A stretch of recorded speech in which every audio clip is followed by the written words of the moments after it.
Buen día para todos. En esta sesión, continuando con la unidad de fisiología respiratoria, pues vamos a ver el control de la respiración.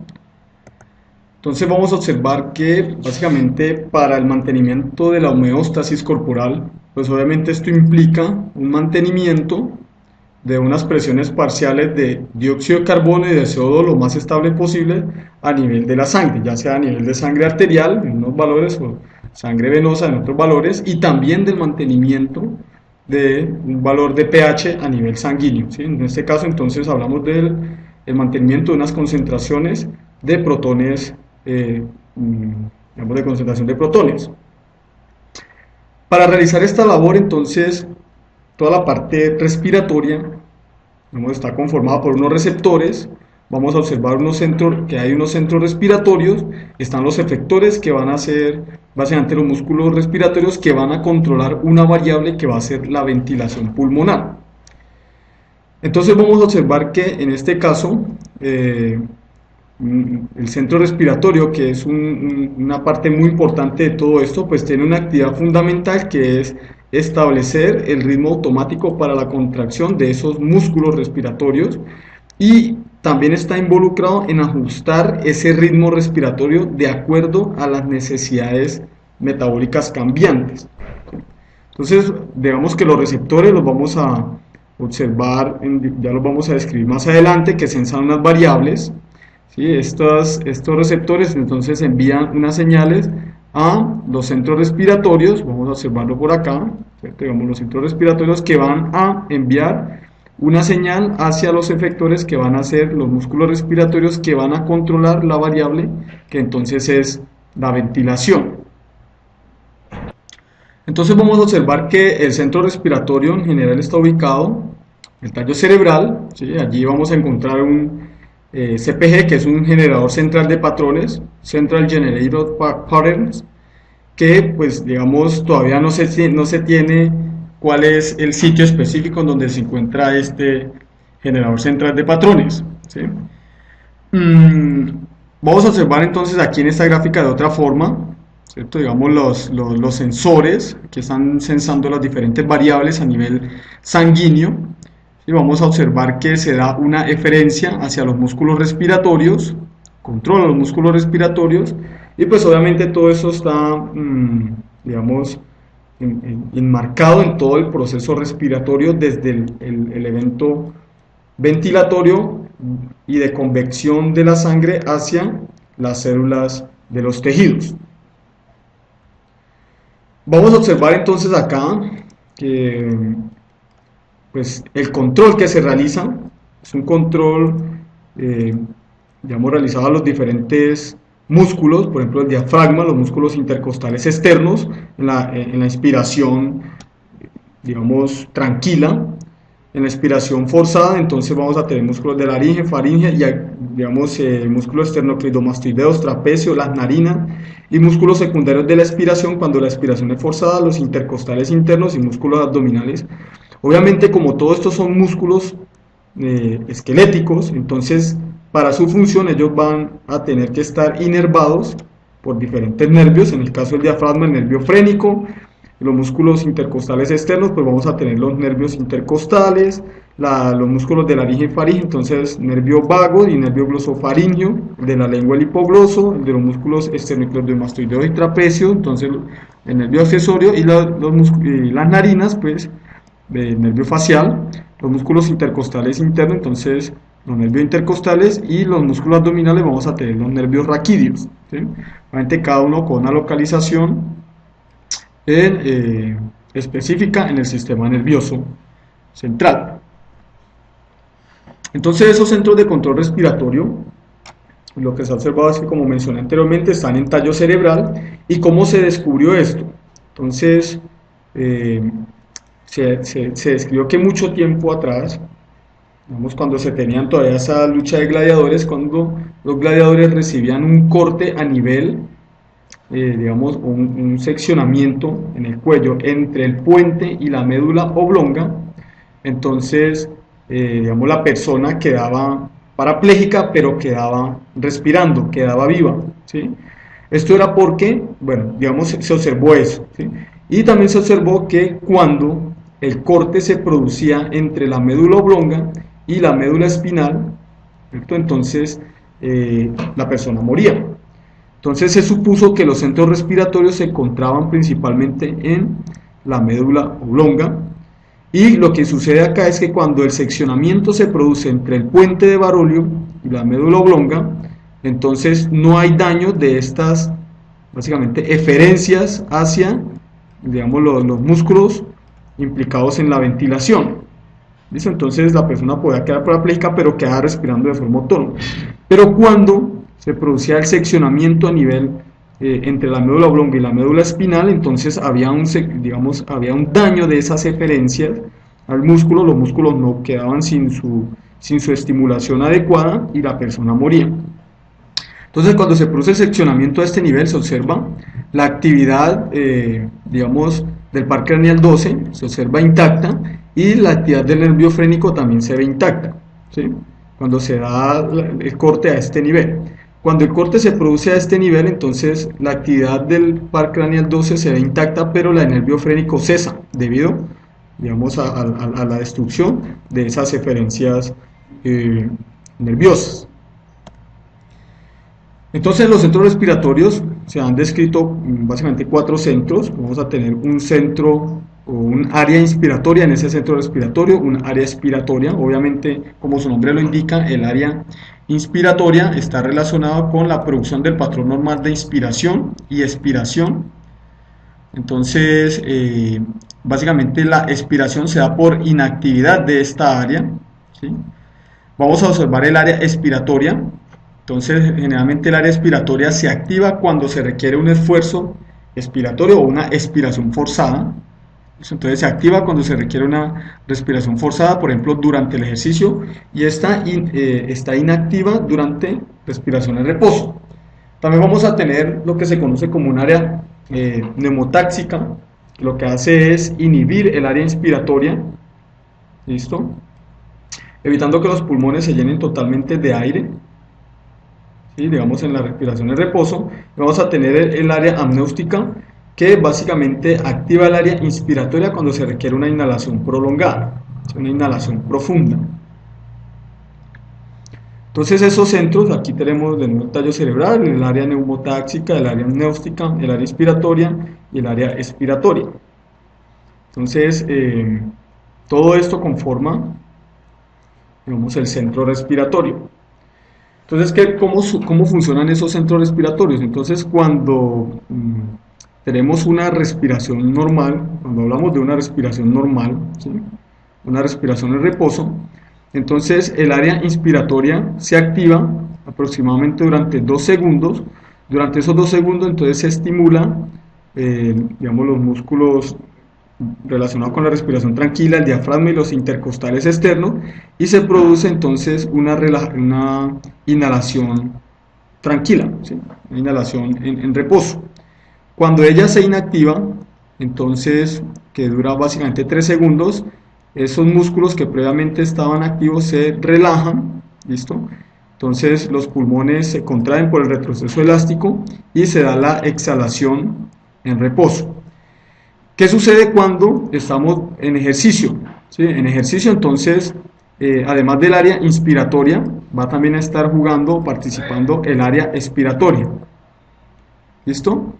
Entonces, el área inspiratoria en ese momento se activa y favorece entonces la contracción del diafragma, el esternocleidomastoideo y los músculos escalenos, y esto favorece entonces la inhalación forzada.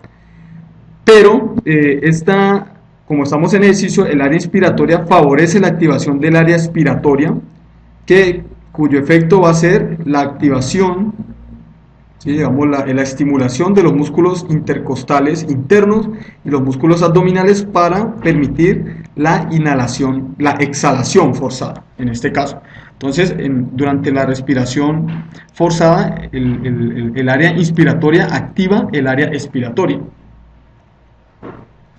Entonces esos patrones respiratorios básicamente pueden ser modulados por diferentes factores, ¿sí? Pueden ser modulados, por ejemplo, simplemente por Centros superiores en el sistema nervioso central, ya sea algún pensamiento, algún miedo, puede de una u otra forma modificar el patrón respiratorio. Vamos a observar que, por ejemplo, el dolor, cuando hay activación de algún receptor como un termorreceptor o también, digamos, estímulos emocionales a través del hipotálamo, entonces puede modificar el patrón respiratorio. Vamos a observar que los quimiorreceptores periféricos, que vamos a ver más adelante, que están sensando los niveles de oxígeno, de CO2 y de protones, también modifican el patrón respiratorio, lo mismo que los quimiorreceptores centrales, que veremos más adelante. También se ha observado que receptores en los músculos y sobre todo digamos, en las articulaciones pueden modificar el patrón respiratorio, lo mismo que sustancias irritantes que puedan entrar por la vía aérea, y también si hay estiramiento o no de las paredes pulmonares. Todos estos factores modifican de una u otra forma la actividad respiratoria. Entonces vamos a observar que las áreas superiores pueden de una u otra forma controlar de forma consciente la respiración, ¿sí? Nosotros podemos controlar de forma consciente la respiración, pero siempre hay un límite, ¿no? O sea, hay un límite allí hasta que estos parámetros se modifican fuertemente, los quimiorreceptores se activan fuertemente y nos obligan a respirar. Vamos a tener que entonces los quimiorreceptores son sensibles a cambios de pH, oxígeno y de CO2, y de los quimiorreceptores vamos a tener unos quimiorreceptores centrales, ¿sí? Son estos, ellos generalmente están ubicados en la médula oblonga o en el bulbo raquídeo, y unos receptores periféricos que están ubicados sobre todo en el arco aórtico o básicamente en la arteria carotidia. Allí van a haber unos cuerpos carotidios y unos cuerpos aórticos que sensan estas variables. Entonces, ¿qué sucede con digamos, el dióxido de carbono, con el oxígeno, con las presiones de esos gases y con el pH en la ventilación? Entonces vamos a observar que cuando básicamente los niveles de presión parcial de oxígeno digamos, se incrementa, entonces la ventilación disminuye. Cuando la presión parcial de oxígeno disminuye, entonces eso favorece un incremento digamos, en la ventilación total o en la ventilación minuto, ¿sí? Cuando la presión parcial de oxígeno a nivel arterial disminuye, entonces se incrementa la ventilación. ¿Qué sucede en este caso con el dióxido de carbono? Cuando los niveles de CO2 y la presión parcial de CO2 se incrementa, esto induce un incremento en la ventilación, digamos, pulmonar, ¿sí? Entonces la ventilación minuto se va a incrementar, y una cuestión parecida o similar se observa cuando hay un incremento en las concentraciones plasmáticas de protones o descenso del pH. Entonces, cuando hay descenso del pH o incremento en las concentraciones plasmáticas de protones, entonces la ventilación minuto se va a incrementar, o sea, ya sea por disminución de la presión parcial de oxígeno, aumento de la presión parcial de dióxido de carbono o disminución del pH, se produce un incremento en la ventilación pulmonar. Pero entonces, ¿cómo se da esto? Este censado de estas variables. Entonces, el censado de estas variables de la presión parcial de oxígeno, de dióxido de carbono y de pH se realiza, por ejemplo, los quimiorreceptores periféricos, que como mencionamos previamente estaban ubicados sobre todo a nivel de la arteria carótida y del cuerpo, del callado aórtico o del arco aórtico. Allí vamos a encontrar unas estructuras, son estas que se denominan los cuerpos carotidios, y esos cuerpos carotidios entonces tienen unas células especializadas en censar esas variables. Esas células se denominan las células de glomo tipo 1, son estas que están acá. Esos cuerpos carotidios, estas estructuras amarillitas, entonces es básicamente una ampliación de todo esto. Esto que tenemos aquí es una ampliación, perdón, de esa figurita amarilla, donde vamos a encontrar que son estructuras bastante vascularizadas, ¿sí? El cuerpo carotídeo entonces son estructuras bastante vascularizadas. Aquí observamos, esto es un capilar, esto es otro capilar, ¿sí? Unas sinusoides capilares sanguíneos, que están llevando pues obviamente sangre hacia estas células que están sensando dichas variables. Pues hay otro tipo de células allí, unas células sustentaculares, por ejemplo estas, hay células del sistema nervioso simpático, y aquí están entonces los axones que pueden llevar, por ejemplo, estos son eferentes que llevan información hacia alguna otra región, y estas son aferentes que llevan información del sistema nervioso hacia el glomo. Entonces, ¿cómo es la respuesta de esa célula? Entonces, esta que tenemos aquí es la célula de glomo tipo 1, entonces, que es realmente la que sensa esas diferentes variables en la sangre. Ella sensa entonces, como dijimos, los niveles de oxígeno, los niveles de CO2 y los niveles de pH. Entonces, cuando los niveles de oxígeno caen a nivel de sangre, a nivel de la sangre, o sea, aquí en los capilares de ese cuerpo carotídeo, entonces eso, digamos, va a inducir una respuesta en esa célula de glomo tipo 1 por tres vías diferentes. La primera es que esas células contienen unas proteínas, ¿sí? Básicamente son unas globinas, unas proteínas que contienen unos grupos hemo. Entonces, cuando los niveles de oxígeno disminuyen, ese oxígeno se disocia de esa proteína que contiene el grupo hemo, y entonces esto induce de una u otra forma el bloqueo de un canal de potasio.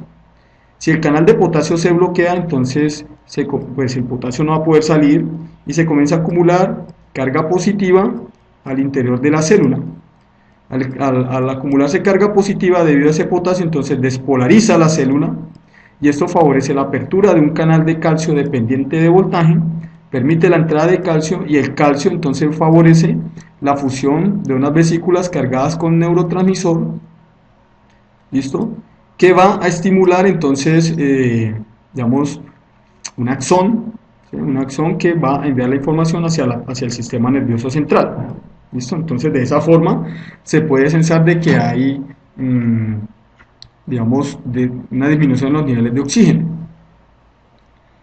Por otra parte, si los niveles de oxígeno caen, entonces lo que se ha observado es que se incrementan los niveles de AMP cíclico, y esto pues conlleva al bloqueo de este canal y, digamos, como consecuencia el mismo efecto: despolarización de la célula, apertura del canal de calcio y exocitosis del neurotransmisor. Y la otra es que este descenso de los niveles de oxígeno pues va a impactar sobre todo en la mitocondria, en la producción, digamos, en glutatión reducido, que entonces va de una u otra forma a bloquear de nuevo el canal de potasio y pues estimula también la secreción del neurotransmisor. Por otra parte, cuando hablamos de hipercapnia o elevados niveles de CO2, entonces estos niveles elevados de CO2, el CO2 pues difunde la membrana celular libremente, y al interior de la célula reacciona con el agua para formar el ion bicarbonato y el protón. ¿Qué sucede? Cuando los niveles de protones se incrementan, la concentración de protones se incrementa o el pH intracelular cae, ese pH intracelular bajo bloquea al, digamos, canal de potasio, ¿sí? Bloquea el canal de potasio produciendo el mismo efecto y enviando entonces la información hacia el sistema nervioso central de que hay un problema con esos parámetros.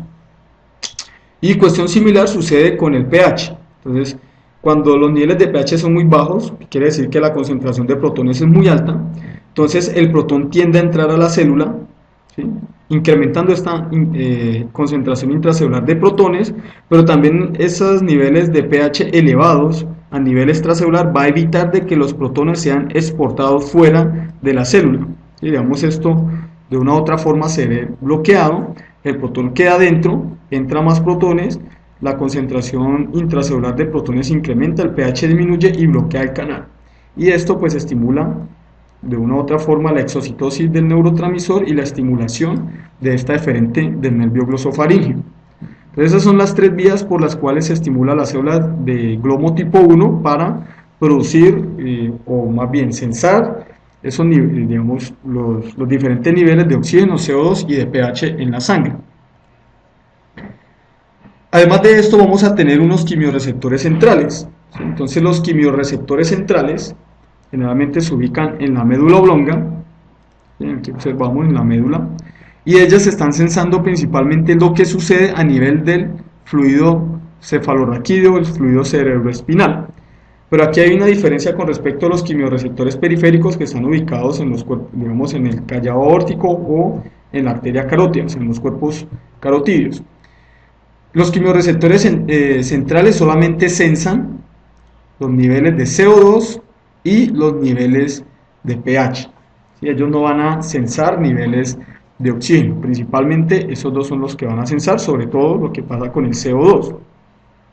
Entonces, ese quimiorreceptor se activa, ya sea por los niveles de CO2 o de protones, y envía la información al centro respiratorio que va a modificar entonces el patrón ventilatorio. Lo que se ha observado es que cuando digamos, los niveles de CO2 son bajos, entonces estas celulitas pues disparan a una frecuencia determinada, ¿sí? Como observamos acá, una frecuencia determinada. Cuando los niveles de CO2 se incrementan fuertemente, entonces la frecuencia de disparo se va a incrementar también fuertemente, y eso induce entonces la activación de los centros de control respiratorio.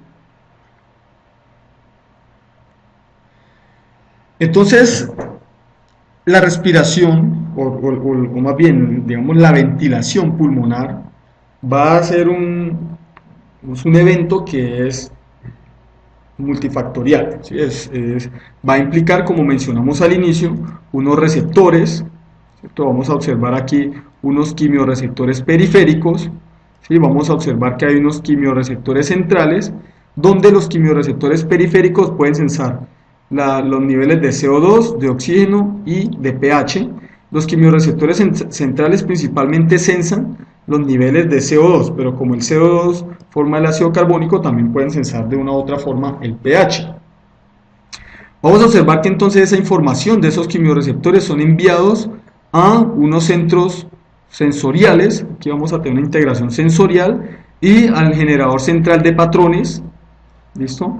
Que envía la información a través de diferentes nervios somáticos a los músculos implicados en la ventilación, ¿listo? A los músculos del sistema respiratorio, ya sea en respiración basal o tranquila o una respiración forzada, que va a favorecer entonces el movimiento de la pared torácica y las vías de conducción, y esto pues va a modificar el patrón ventilatorio, ¿sí?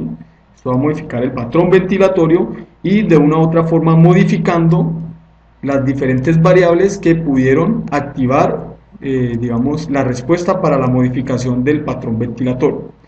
Aquí cabe resaltar, primero, que los quimiorreceptores periféricos entonces pueden sensar oxígeno, CO2 y protones en el plasma sanguíneo, mientras que los quimiorreceptores centrales solamente sensan los niveles de CO2 y de protones en el líquido cefalorraquídeo.